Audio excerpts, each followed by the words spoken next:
Assalamualaikum warahmatullahi wabarakatuh.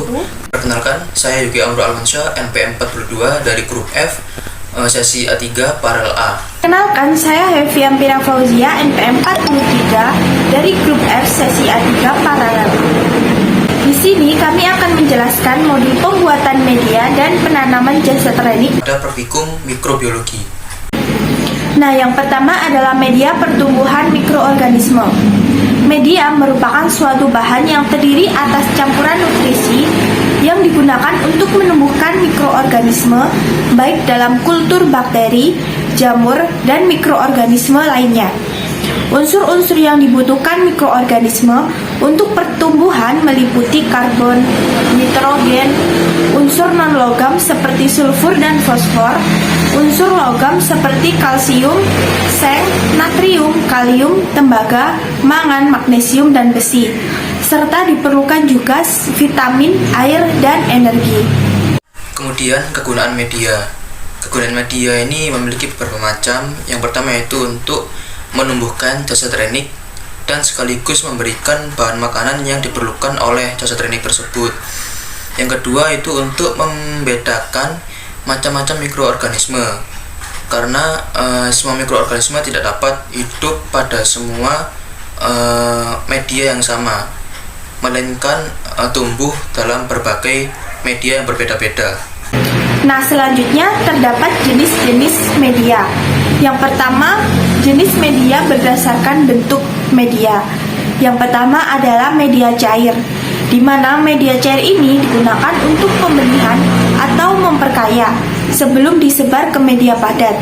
Media cair tidak cocok untuk isolasi mikroba dan tidak dapat dipakai untuk mempelajari koloni kuman. Contoh dari media cair yaitu nutrient growth. Selanjutnya adalah media semi padat. Media semi padat ini mengandung agar sebesar 0,5%. Digunakan untuk mengetahui pertumbuhan mikroba. Nah, yang selanjutnya adalah media padat. Media padat mengandung komposisi agar sebesar 15%. Media padat digunakan untuk mempelajari koloni kuman, untuk isolasi, dan untuk memperoleh biakan yang murni. Contoh dari media padat yaitu nutrien agar.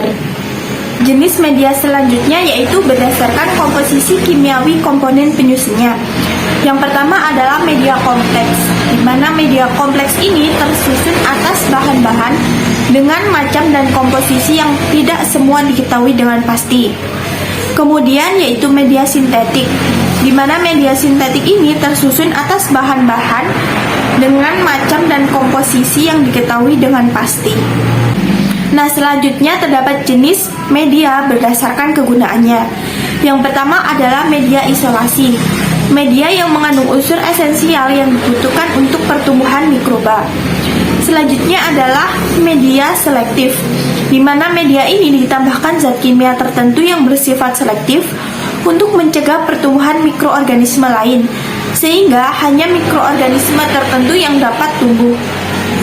Selanjutnya adalah media diferensial, di mana media ini dapat digunakan untuk membedakan jenis mikroorganisme yang satu dengan yang lain.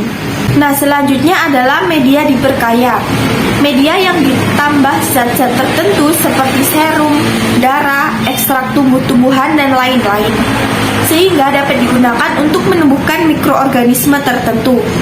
Selanjutnya adalah media dasar, media yang digunakan sebagai bahan dasar untuk pembuatan media lain yang lebih kompleks.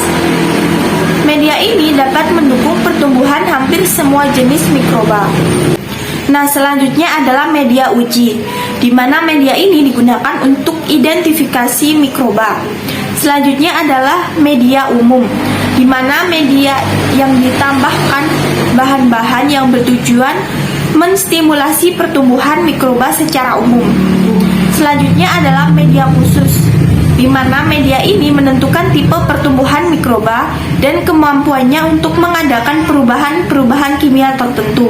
Nah, selanjutnya adalah media penguji, di mana media ini dengan susunan tertentu yang digunakan untuk pengujian senyawa-senyawa tertentu dengan bantuan bakteri. Yang terakhir adalah media perhitungan jumlah mikroba. media spesifik yang digunakan untuk menghitung jumlah mikroba dalam suatu bahan. Selanjutnya adalah bahan pembuatan media. Untuk bahan pembuatan media ini harus disesuaikan dengan dasar teknik yang akan ditanam atau ditumbuhkan. Salah satunya seperti nutrisi atau seperti protein, peptida, dan asam amino.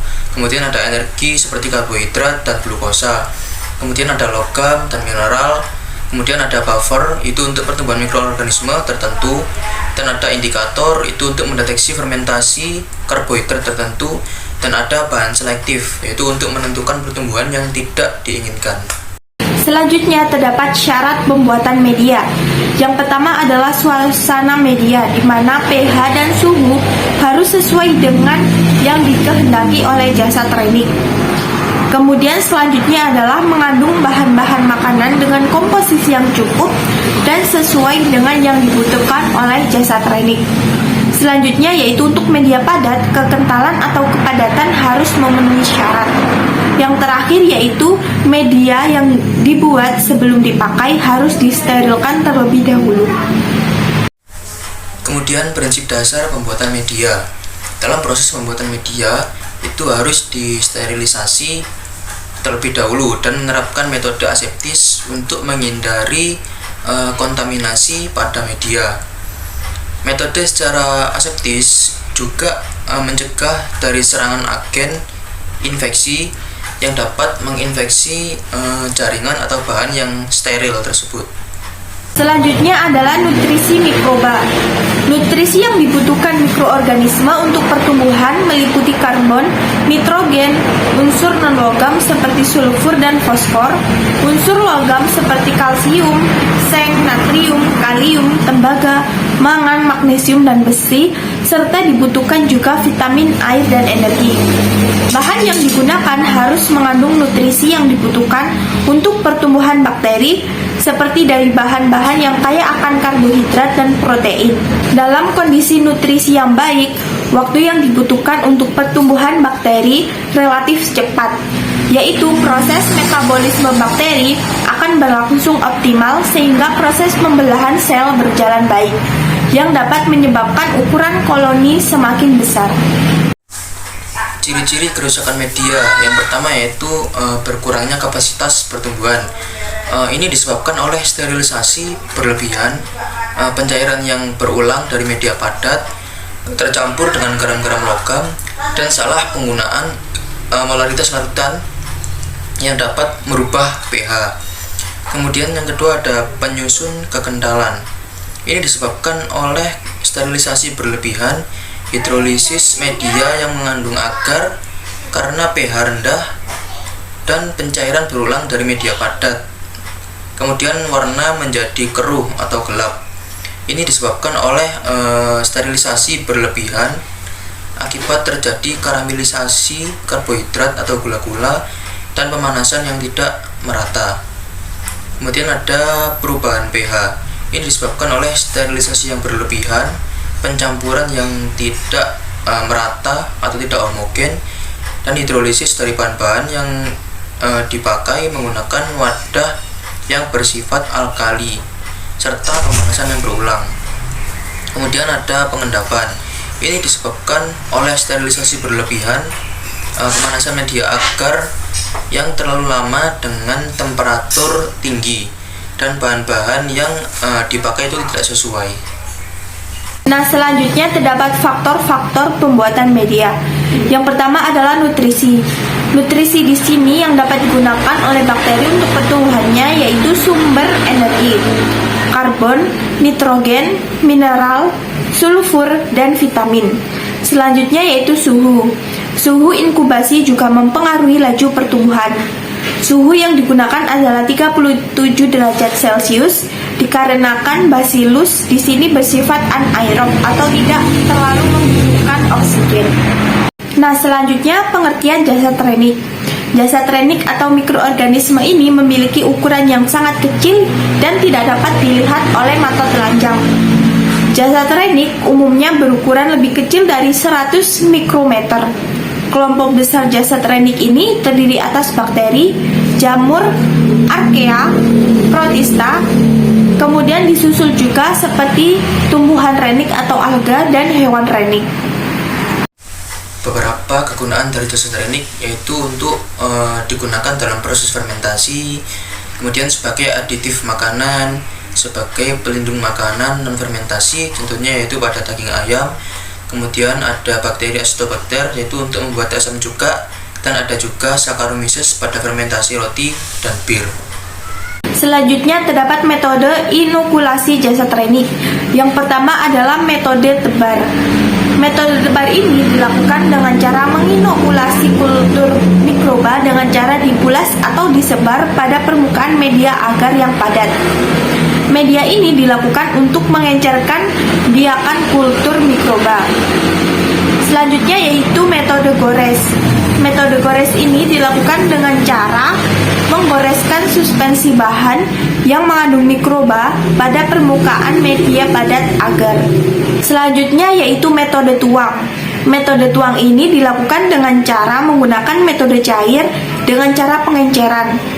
Dasar melakukan pengenceran ini adalah menurunkan jumlah mikroorganisme, sehingga pada suatu saat hanya ditemukan satu sel dalam tabung reaksi. Selanjutnya adalah metode tusuk. Metode tusuk ini dilakukan dengan cara meneteskan atau menusukkan ujung jarum OC yang di dalamnya terdapat inokulum, yang kemudian dimasukkan ke dalam media. Selanjutnya yaitu inokulasi dan inkubasi.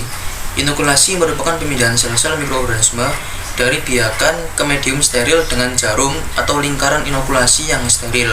Sedangkan inkubasi itu merupakan pembiakan atau kultivasi bakteri dalam kondisi yang menguntungkan bagi pertumbuhan, atau pembiakan bakteri yang dilakukan di dalam tabung atau cawan petri. Selanjutnya terdapat faktor-faktor inkubasi. Yang pertama adalah nutrien. Jasad renik membutuhkan nutrien untuk kehidupan dan pertumbuhannya, seperti sumber karbon, nitrogen, mineral, dan vitamin. Nutrien dibutuhkan untuk membentuk energi dan untuk menyusun komponen-komponen sel. Selanjutnya adalah tersedianya air, di mana sel jasad renik ini memerlukan air untuk hidup dan berkembang biak. Oleh karena itu, pertumbuhan sel jasad renik di dalam suatu makanan sangat dipengaruhi oleh jumlah air yang tersedia. Selanjutnya adalah nilai pH. Nilai pH sangat berpengaruh pada jenis jasad renik yang dapat tumbuh. Jasad renik pada umumnya dapat tumbuh pada kisaran pH 3-6. Selanjutnya yaitu suhu. Jika suhu lingkungan lebih kecil dari suhu minimum atau lebih besar dari suhu maksimum pertumbuhannya, maka aktivitas enzim akan berhenti. Bahkan pada suhu yang terlalu tinggi akan terjadi denaturasi enzim. Selanjutnya perbedaan antara media dasar dan media inokulasi. Media dasar adalah media yang digunakan sebagai bahan dasar untuk membuat media lain yang lebih kompleks. Media ini dapat mendukung pertumbuhan hampir semua jenis mikrobia, contohnya adalah nutrien brood, kaldu pepton, dan sebagainya. Sedangkan media inokulasi atau media pertumbuhan mikroorganisme atau dapat disebut juga inokulum adalah sesuatu bahan yang terdiri atas campuran nutrisi atau nutrien yang digunakan oleh suatu mikroorganisme untuk pertumbuhan dan berkembang biak pada media tersebut. Mikroorganisme memanfaatkan nutrisi pada media berupa molekul-molekul kecil yang dirakit untuk menyusun komponen selnya. Selanjutnya yaitu hal-hal yang harus diperhatikan pada inokulasi. Yang pertama adalah siapkan ruangan tempat penanaman bakteri, di mana kondisinya harus bersih dan steril, yaitu laminar airflow. Yang kedua adalah pemindahan dengan kawat inokulasi. Kawat inokulasi terlebih dahulu harus dipijarkan pada bunsen agar kondisinya steril. Yang ketiga yaitu sebelum atau sesudah inokulasi, alat harus dilakukan sterilisasi, yaitu dengan pemijaran di atas bunsen. Beberapa aplikasi pembuatan media dan peneman jasad renik yaitu yang pertama untuk memproduksi banyak sel mikroba baru untuk proses fermentasi, pengubah amino bagi tubuh, pengubah rasa dan bahan karena sifatnya yang mampu melakukan dekomposisi. Kemudian untuk mengubah bahan-bahan yang terkandung dalam pupuk menjadi zat-zat hara yang tersedia dalam tanah untuk mencukupi kebutuhan pertumbuhan tanaman. Sekian dari kami. Wassalamualaikum warahmatullahi wabarakatuh.